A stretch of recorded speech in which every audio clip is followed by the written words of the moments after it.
And it's not about only Kashmir. What is happening in last 18 months in Manipur, that is also cannot be ignored. See, today we have gathered here, and not only today, we have been in field. The entire Congress party is on road since 22nd of April, since the incident had happened.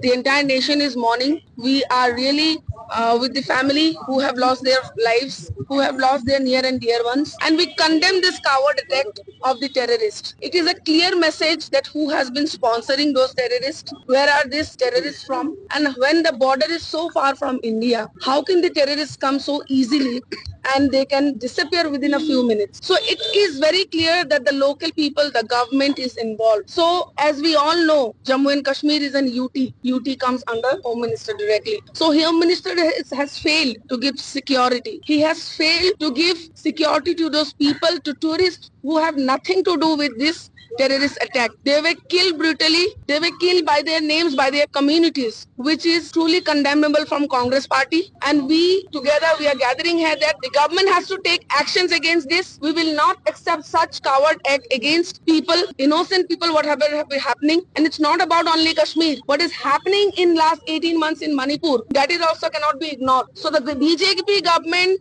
wherever they are, they have been doing the same. Let it be Manipur, let it be Pahalgam, let it be anywhere in India, you see that the terror attacks have been raising day by day. There is no security for people, let it be general people, let it be children, let it be women.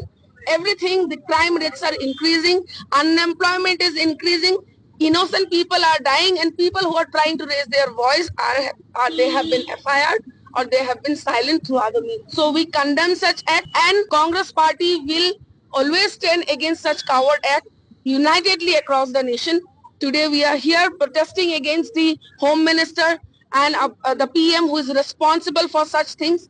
Tomorrow the entire nation will do a candle march together across the nation in solidarity of these people who have lost their lives.